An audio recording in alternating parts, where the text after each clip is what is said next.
Саламатсыздар ма? Бүгінгі видеода мен өзім дайындайтын рецепт бойынша сіздерге шелпек әзірлеп көрсетемін. Үлкендеу ыдысымызға жарты литр жылы су, жарты литр жылы сүт қосып, үстінен 1,5 шай қасық тұз, 3 ас қасық құмшекер салып, шекеріміз ерігенше араластырып жібереміз.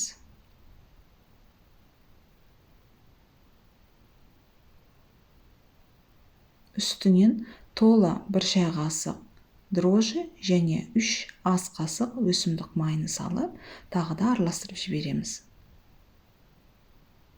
Кейіннен үстінен ұнымызды елеп саламыз. Менде осы 1 литр сұйықтыққа 1 кило 250 грамм ұн кетті. Сіздер ұнды аз-аздан салып барыңыздар, себебі бірден ұнды көп сап қойсақ, қамырымыз қатты иленіп қалады. Ұнды аз-аздап салып барсаңыздар, қамырыңыз жұмсақ иленеді. Бірінші сұрыптағы ұнды істеттім. Өте жұмсақ қамыр иленіңіздер, сонда шелпектеріңіз үлпілдеп әдемі болып піседі.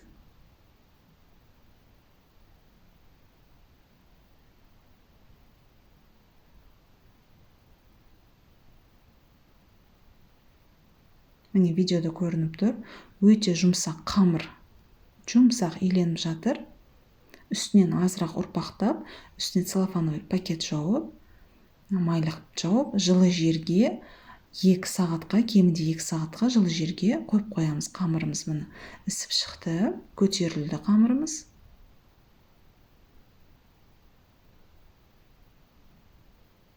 Зуала жасайтын жерімізді, менде осындай силиконовый ковриктің үстін май жағып, бізге оның қажеті жоқ.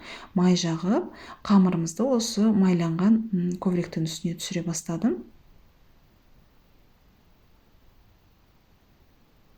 Міне осылай ұзынша қылып, алдымен 2-ге бөліп алдым. Мен 9 шелпек пісірдім. Осы 1 литр сұйықтықтан, осы ұндан бізде тура 9 шелпек шығады.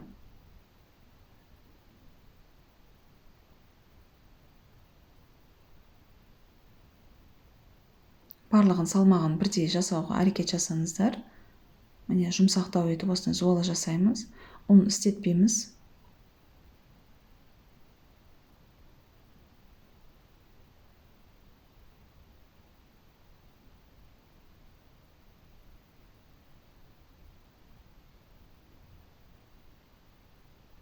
Міне қамырымыздың барлығын зуала жасап болдық. Енді үстінен пакет жауып 5 минутке тындырып қоямыз.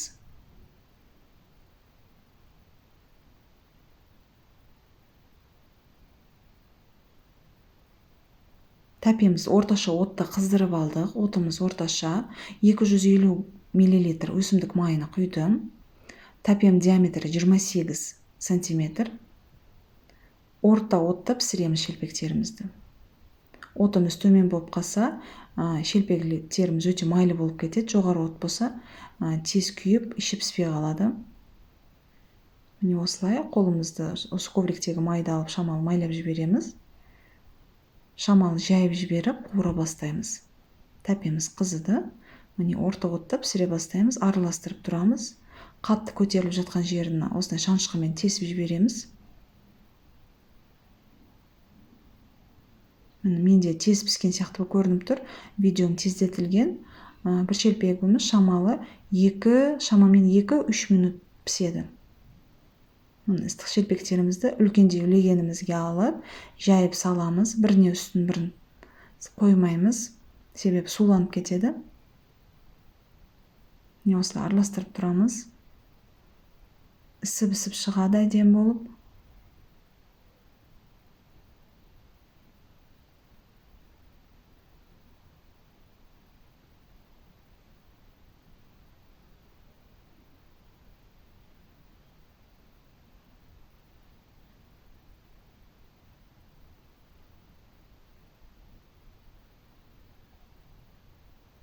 Бұл шелпегімізді дайын, қалған шелпектерді дәл осындай етіп қуырып аламыз.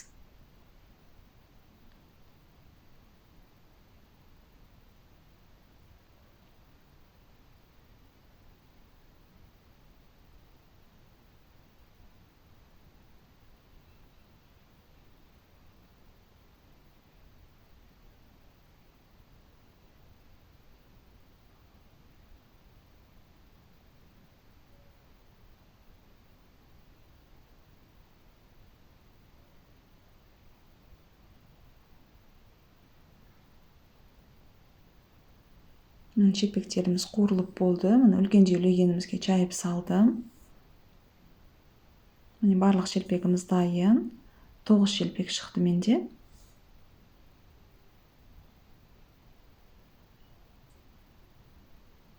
Үлпілдеп әдемі болып шыққан, іштері де жақсы піскен, жұмсақ.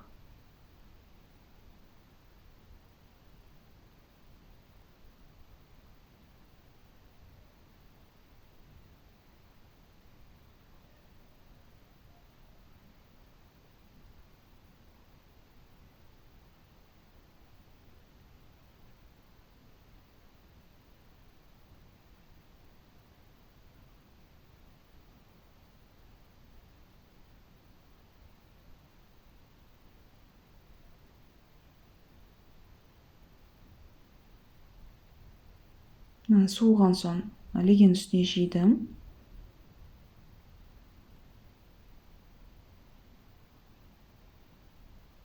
Шелпегіміз бөлінген кезі апамыз әдемілеп бөліп беріп жатыр. Ішіндегісін көрсеңіздер болады. Өте жұмсақ, үлпілдеген, арасы жақсы пісіп, әдем болып шыққан.